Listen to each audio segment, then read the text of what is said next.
Thank you very much. Thank you for coming to this special service. I don't know. I'm Matthew Miller. I'm the co-chair of the Rabbinic Search Committee along with Karen Katz. We're so happy that you're all here to meet and listen to Rabbi Yoni Dahlen. Rabbi Dahlen is going to be graduating from the Jewish Theological Seminary this May.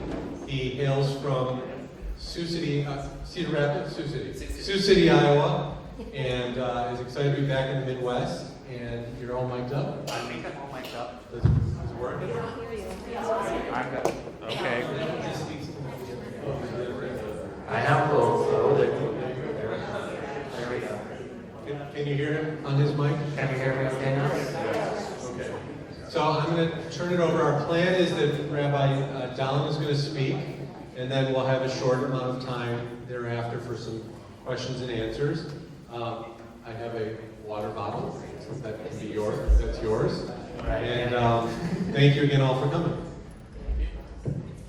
Shabbat Shalom on a Monday night.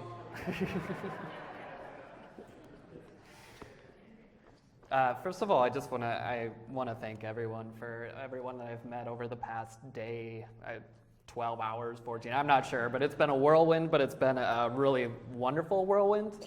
So thank you all. It's been wonderful getting to know you. And if you haven't met me, I would love for you to come introduce yourself. I'd love to be able to meet and speak to all of you.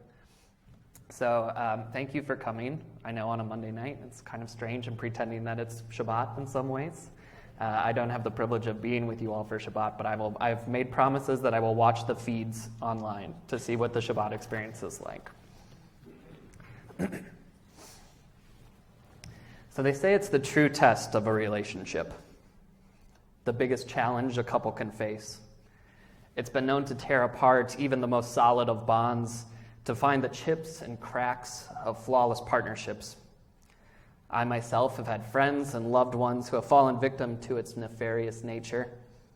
I thought I was ready, they always say, but I had no idea it could be this bad, no idea it could be this hard. We may spend months, even years preparing ourselves, but when it comes, we must face the painful truth that nobody ever is truly prepared to spend a day at IKEA.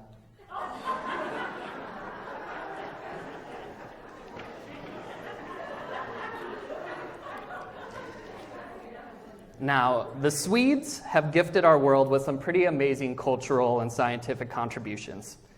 ABBA, Pippi Longstocking, the centigrade thermometer, even the zipper, believe it or not, these are all Swedish products.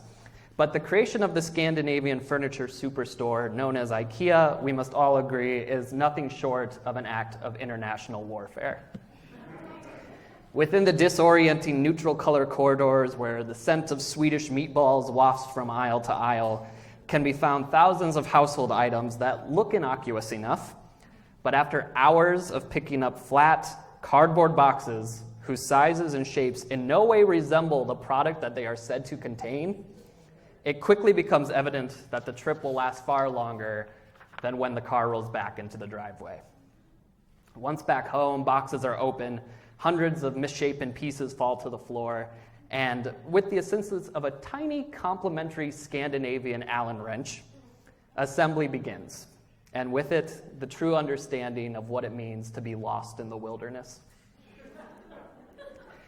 Now, I realize I'm being a bit melodramatic here, but in all seriousness, I really do detest going to IKEA, and I absolutely loathe putting together the furniture from that store.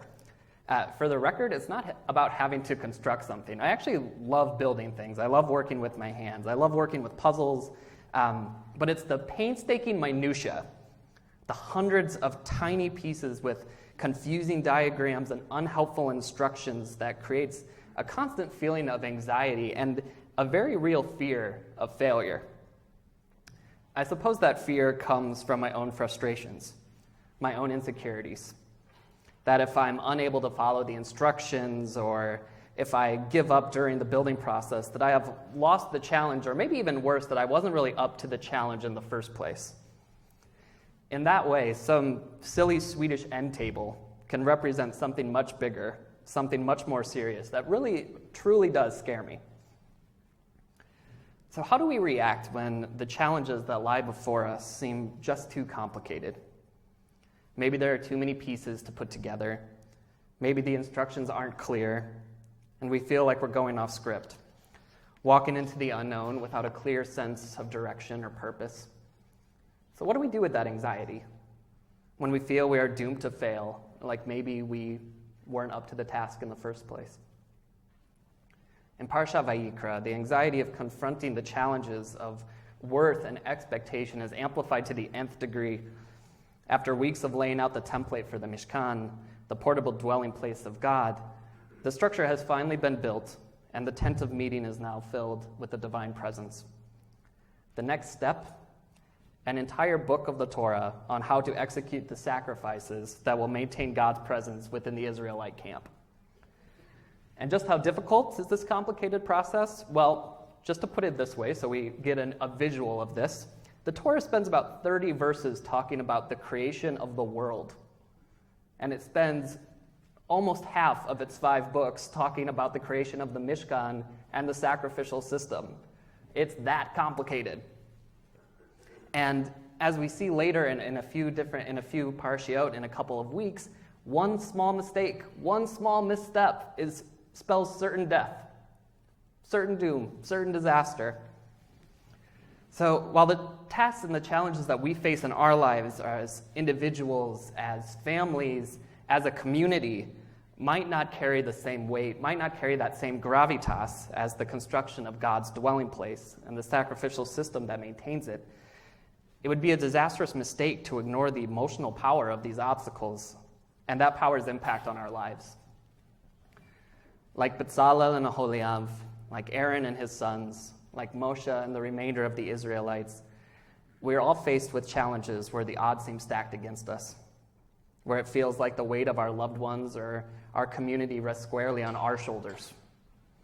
We know that giving up is not an option, but we'd give anything to pass the burden onto someone else, to let someone stronger, someone more courageous, more worthy, take away our pain and take away our fear. Failure is not an option, but when facing the abyss of the unknown, it can feel inevitable. And yet, within the pages of precision and detail regarding the Mishkan's construction, we find reminders of a larger and more important truth. For we must remember that the Torah is not a legal code. I know that we've all been taught this, that the Torah is like this great law code, but it's not a legal code. It is a light of beauty and wisdom and legality, yes, but halakha, this word halakha actually means to walk. It means walking with God. The book of the Torah itself is a guide on how to walk with God, how to walk with the divine presence. With this in mind, we see that while the builders of the tabernacle and the priests in charge of the sacrificial system are responsible for upholding the pinnacle of the communal and individual responsibility, they are also commanded to remind themselves of the grace and the love that comes with their vocation. On the hem of their robes, the Torah explains, the Kohanim are to design a series of bells and pomegranates that are supposed to alternate, a bell and a pomegranate, a bell and a pomegranate. And on the head of each priest is to be affixed a sign that reads, Kodesh Lashem, holy to God. In the Hebrew Bible, the pomegranate is a symbol of love, devotion, and wisdom. Shir HaShirim, or the Song of Songs, is filled with images of pomegranates representing love and commitment. Throughout the book of Numbers, the pomegranate is the quintessential token of the land chosen for the Israelites, a symbol of true deliverance from Egypt.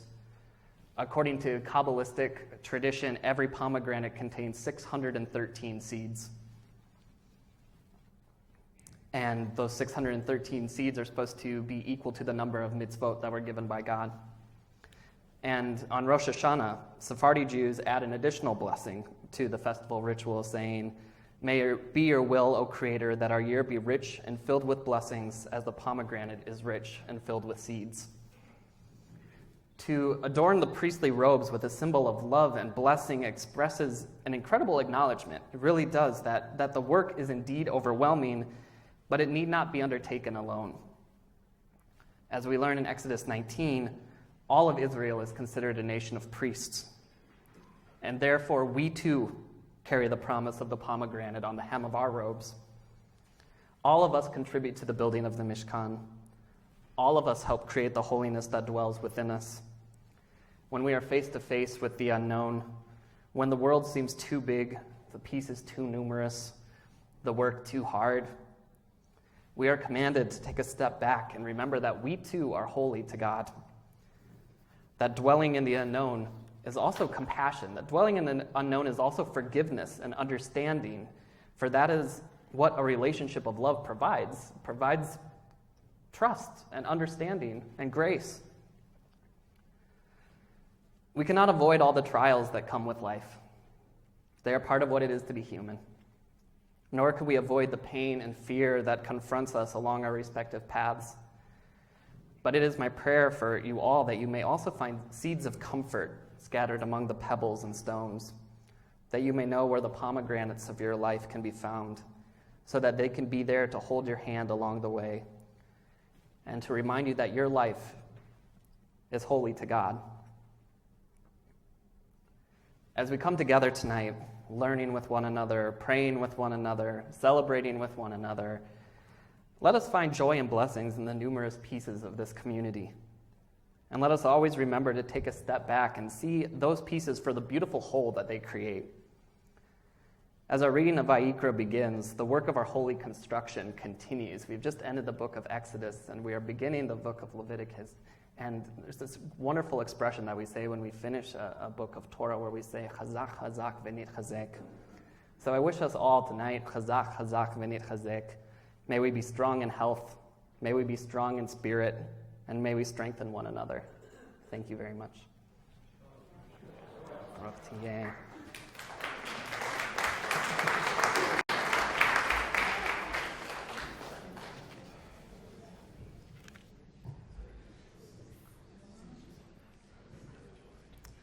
It's okay. We'll just open it up to a Q&A right now, I guess. Okay. So does anybody have any questions for Rabbi Dahlen? Oh, of course, Susie, the farthest back in the corner. How do we take out the competition? Yeah. Which competition are we talking about? Oh, the other people I'm going to go see?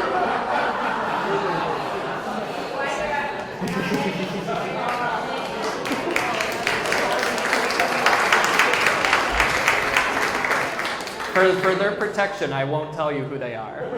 But thank you. Tell us how you decided to be a rabbi. So I'll give you the question is how I decided to become a rabbi. I'll give you a really abridged version. I'm from Sioux City, Iowa originally. I come from an interfaith family. My mom is Jewish and my father's not.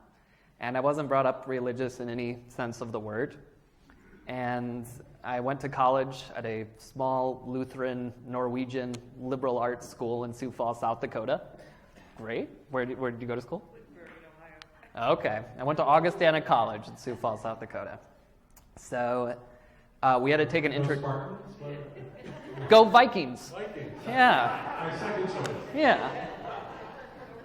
Yeah, exactly. And we had to take an introduction to Christianity course, which was required of us. And I was dreading this, thinking that it was going to be like the Norwegian Sunday school that I didn't have to go to. And it turned out that through some act of serendipity that the professor of this course that I had to take was an Orthodox Jew from the Bronx. And we became very close friends very, very quickly. And I think it was mainly because I was growing up in a very Christian milieu, in a very Protestant milieu, that I considered myself Jewish, but like as a Jewish person, I never understood that because the people that I grew up around, if you didn't believe in Christianity, then you weren't a Christian. And I had issues believing some of the tenets of Judaism, so I figured I wasn't allowed to call myself a Jew. And meeting this individual, meeting this great professor who became my friend, who just really challenged me. And he's like, that's the beautiful thing about Judaism, is being able to ask those questions and being able to have that kind of relationship of shakhtavataria, we call it, of the give and take that comes with being able to work with people and study with people. So he introduced me to Heschel and Buber and some of these great thinkers that really changed my life. And I wanted to go to graduate school. and I wanted to study Jewish philosophy because he made me fall in love with Jewish philosophers. And he told me that I should go to a place where I could live in a Jewish community because I haven't had a chance to walk to synagogue or walk to Shabbat services or meals. And he encouraged me to go to Brandeis. And I went to Brandeis, which was a little different than Sioux Falls, South Dakota.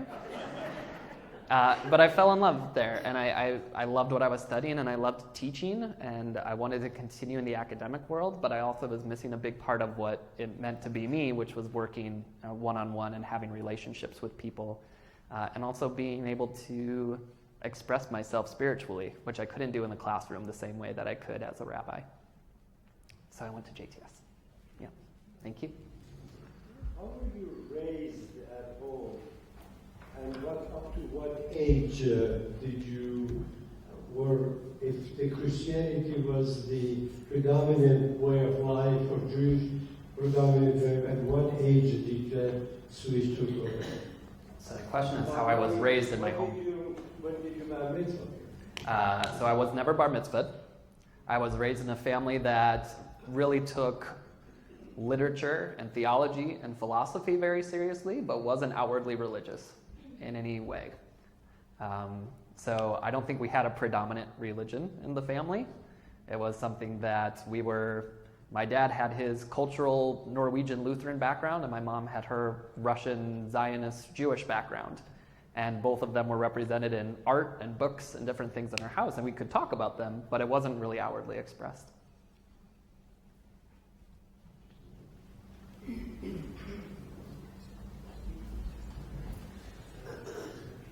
So what is your family's reaction to your becoming a rabbi? In typical Jewish family mode, my dad, who's not Jewish, is thrilled that I want to become a rabbi and is like the most supportive person ever. And my mom still says there's time for law school. 2 months before graduation from Rabbinical school. But in all seriousness, I'm incredibly lucky to have the parents I have who are wonderfully supportive, and it's been really meaningful and emotional for me as well because my mom grew up not practicing Judaism as well and not knowing there was an option for her really to practice Judaism. And me going to Rabbinical school, she goes to synagogue every week now, and she lights candles every week, and she wants to call and talk about the parasha. And especially during this crazy process where I'm running all over the country, she's like, "What are you speaking on this week?" And I'm like, "I don't have time to have this conversation." But she's wonderful, and I'm just very blessed to have family and friends that have been very, very supportive. I want to ask you, what are the goals of a young JTS graduate in terms of what you hope your future might be in the world, the Jewish world, which is so estranged from itself in ways that are familiar to all of us? What do you and what do your fellow graduates see yourself accomplishing?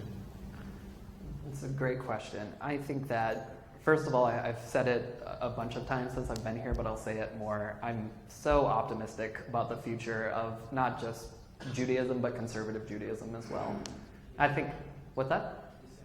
I will say why. I think that we have such an amazing product.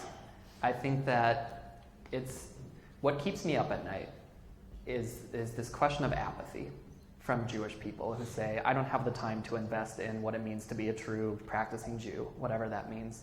Or the synagogue experience doesn't speak to me the way it speaks to other people. That keeps me up because I think what it means to be a Jewish person is to be able to continue that work every single day and know that it's not easy to be Jewish. But in 2016, all of us are Jews by choice. All of us are. We don't have to be here. And it's really amazing to be able to know that I work with college students, and I see that how thirsty these students are for Judaism and real deep, profound meaning in their lives. And what my cohort is doing and the people at the seminary, even though we're presented with this idea of the sky is falling sometimes and progressive Judaism, we're losing numbers, but you've had a chance to meet some of my classmates, and they're amazing. They're incredible, and they have such energy and creativity, and they know that people are thirsty for Judaism, and they see it. And we're just at a very exciting time right now. I think we're just on the cusp of something that's really, really powerful and really important. And especially for the conservative movement, when we start realizing that a lot of the beauty that we have in our communities exists not just in the synagogue, but in other places as well, in social justice, in music, in meeting together for dinner in someone's home, then we're opening up a whole new world of possibilities, and possibilities that I think are really encouraging.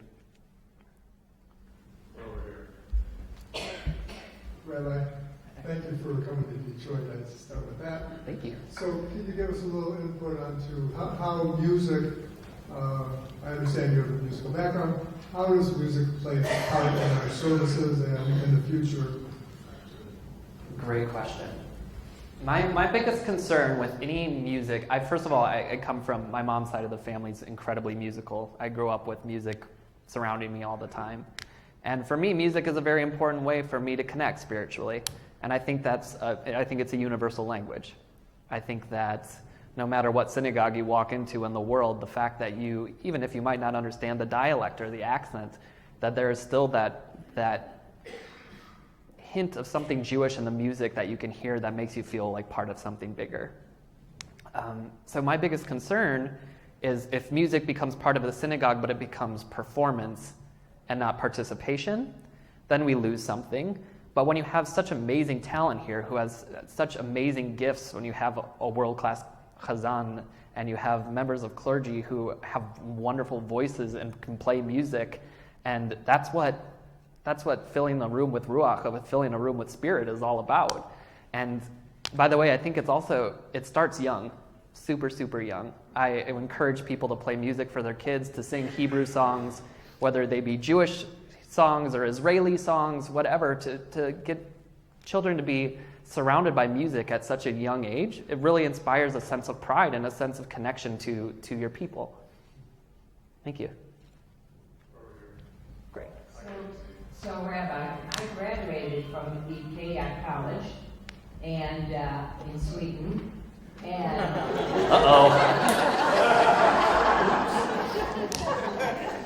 and it's the truth. I'm in trouble now. I want to know from you, being a young single rabbi, how are you going to bring in other young people and couples, and perhaps also their future children?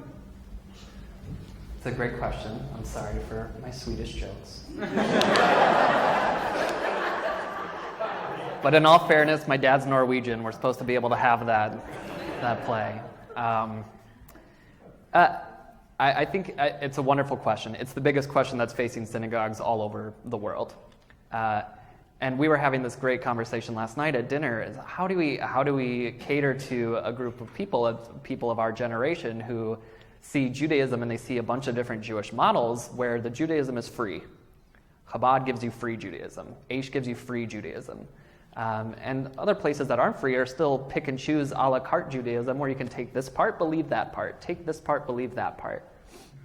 I think it has to start with, first of all, a true building of a genuine relationship with someone, meeting someone where they are and hearing their concerns and hearing their ideas about Jewish practice and Jewish belief. If someone says, I don't feel comfortable at a Shabbat morning service, I'll say, why don't you feel comfortable at a Shabbat morning service? But I want to hear their experience. And I want to understand what turned them off to that idea in the first place. And I also understand that people connect to Judaism differently. So I want to be able to hear what makes them feel connected to Judaism and then give them a voice. As soon as you can meet with someone, again, I think going outside the synagogue walls is important.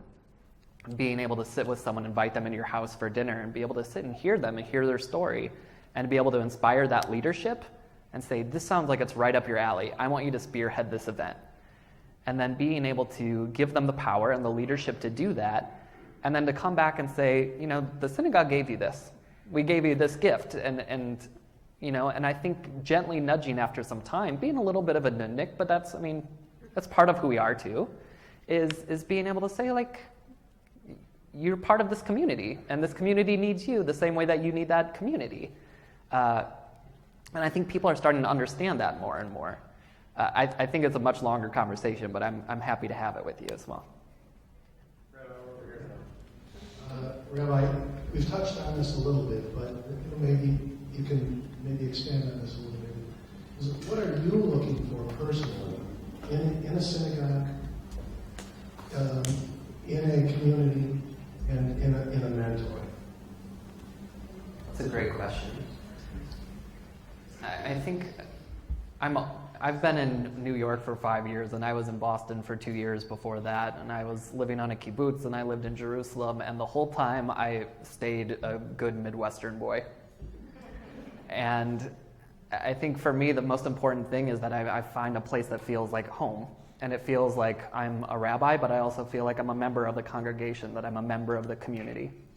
That's critical for me. I want to feel like part of a family. And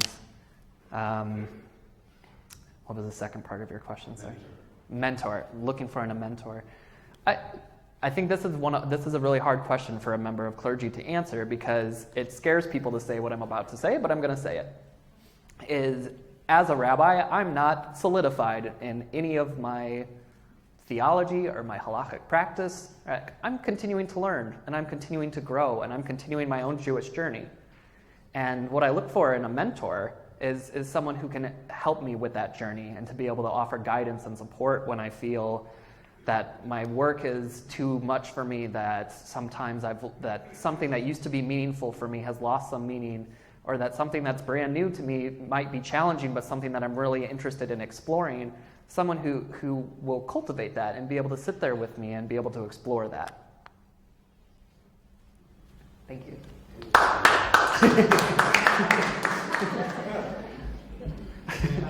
What do you like to do for fun? Thank you for that question. I appreciate it. This is how it was presented earlier to me today, which I loved the way that this was phrased, is what am I doing when I'm not rabbiing? And I love using that as a verb because we do so frequently. I'm a huge reader and writer. I love reading. I love writing. I write a Dvar Torah every single week, even if I'm not presenting one. It's really important for my soul to be able to explore the Parshan, to be able to write it down. I also write poetry and fiction and short stories and nonfiction, and I still do research, and I still write on philosophy, even though I probably shouldn't anymore because it doesn't make a lot of sense, but I still do it. And I love being outside. I grew up on the prairie of Northwest Iowa with two parents who are big nature lovers. And so being outside, hiking, especially winter sports, cross-country skiing, snowshoeing, downhill skiing, snowboarding, ice skating, all of these things are a big part of who I am. And I also am a big sports fan. I love watching and playing soccer. And I'm not going to go on too much because I don't have Detroit allegiances yet. But I don't want to get myself in trouble. Is there a snow and ice? I've heard that there might be, so it's going to... Back here. Rabbi, Sharon Savin is a very pro-Israel community, generally. Could you tell us about your experiences in Israel? It's a wonderful question. Unfortunately, you won't have time to hear all of the wonderful experiences I've had in Israel. But suffice to say, I'll say that I wrote my master's thesis on mystical language and concepts used by the pioneers, the Chalutzim, in the second and third Aliyot. And I made a decision to go and work on a kibbutz after writing this, and saying that if I had an experience anywhere close to that of the Chalutzim, of the pioneers, that I would make Aliyah, and it would be that, and it was game over. So now I'm a dual citizen. Because I was on a kibbutz and I fell in love there, and I had an amazing, amazing experience. But JTS really wanted me to come back home too, and offered me a pretty good incentive to come back home and finish rabbinical school. That might be too much information, but it's true. Ever since I first went to Israel, I went on birthright, and then I met my parents. I extended my trip after birthright because my parents were there at the same time with our home rabbi. After my mom started going to shul more, she became friendly with the rabbi and went to Israel pretty quickly. And since then, I go back frequently, and I have a lot of friends and family there, and It's a difficult question for me because I don't align myself politically too often. I work with college students, so I'm very careful about my public persona of how I align myself with Israel, because I want to be able to resource for them, regardless of their right-wing views or their left-wing views, and to be able to have conversations with them. But the one thing that's always very important to me is that Israel is a big part of my story, and it's a big part of who I am, and it's a big part of shaping who I am as a rabbi.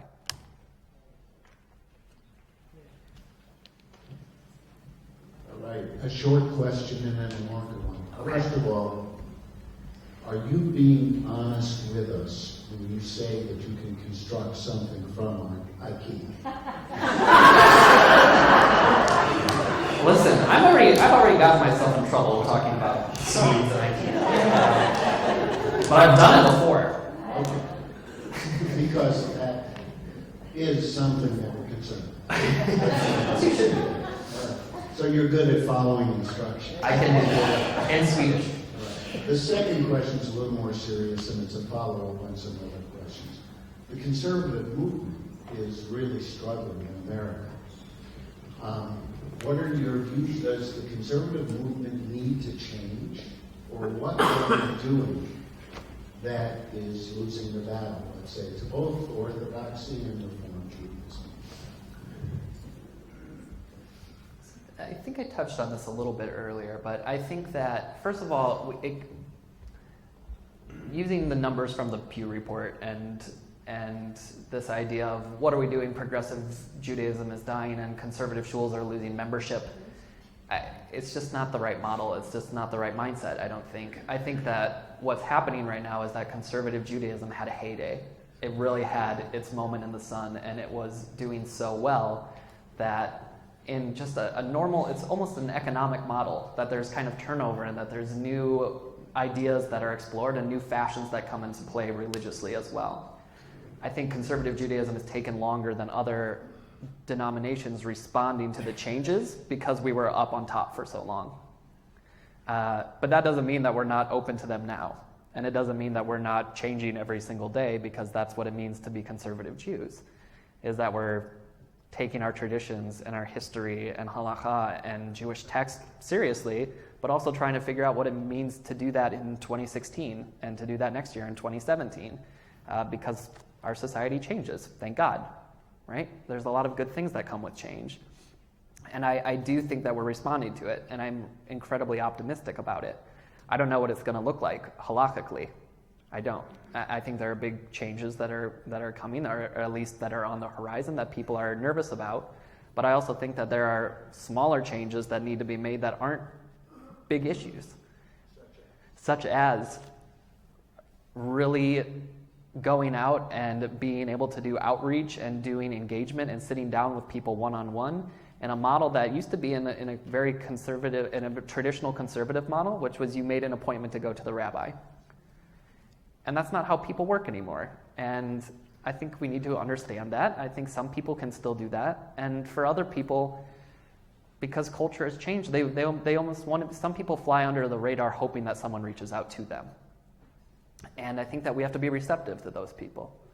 And I also think that there are some people who would never ask for help in a million years, but you can see them and you can look and say, that person looks like they're struggling a little bit.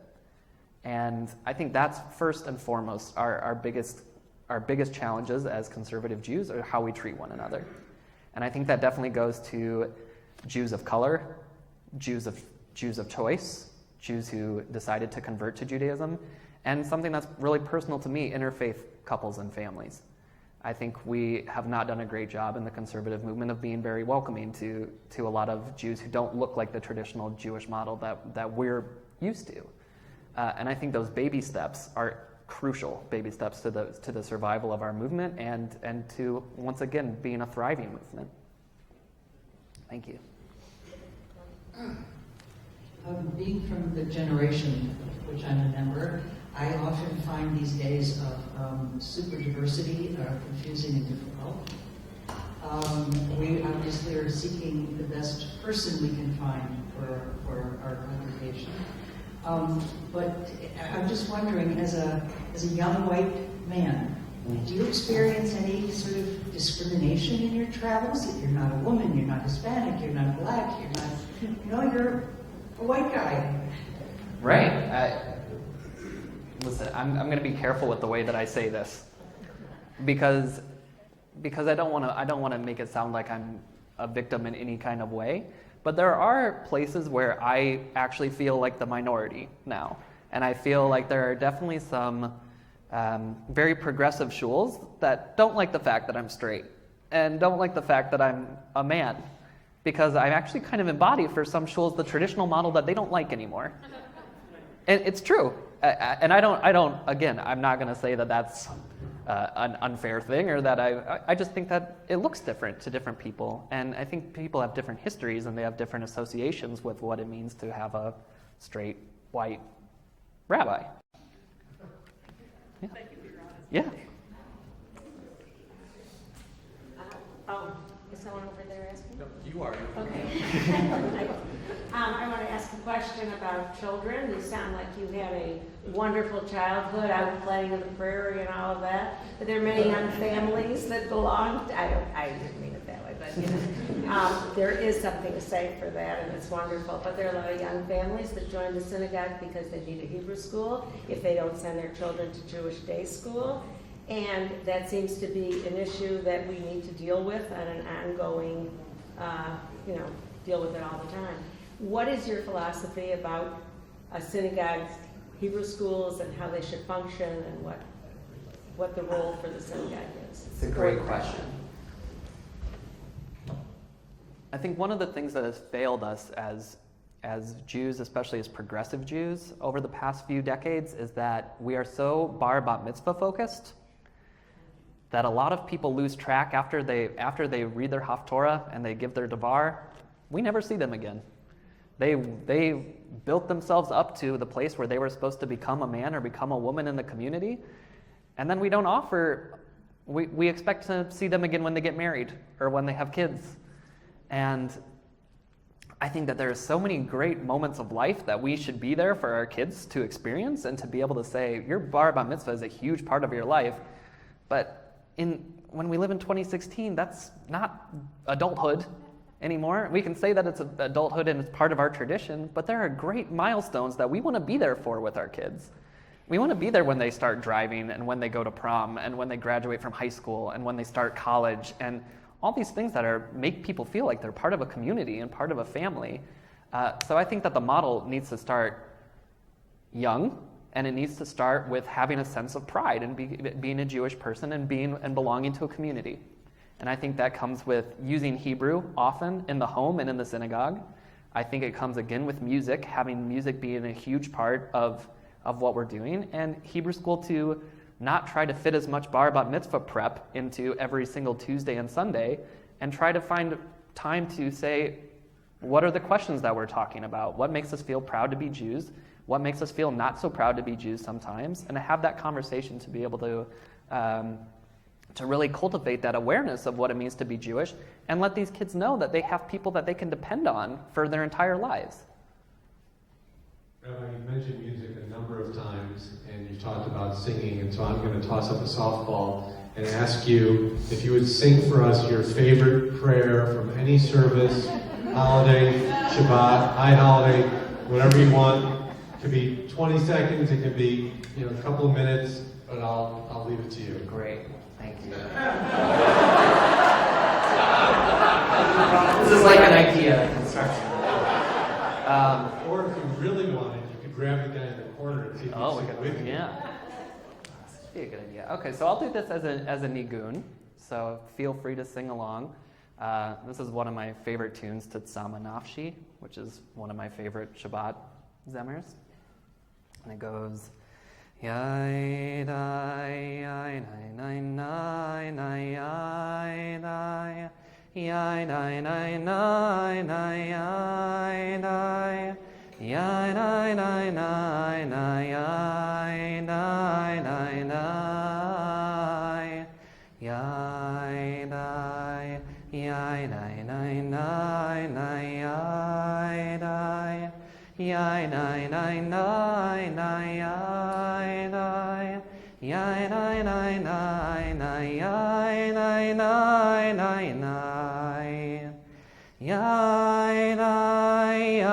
nai nai nai yai nai nai yai nai nai nai nai yai nai yai nai nai nai nai yai nai nai nai nai.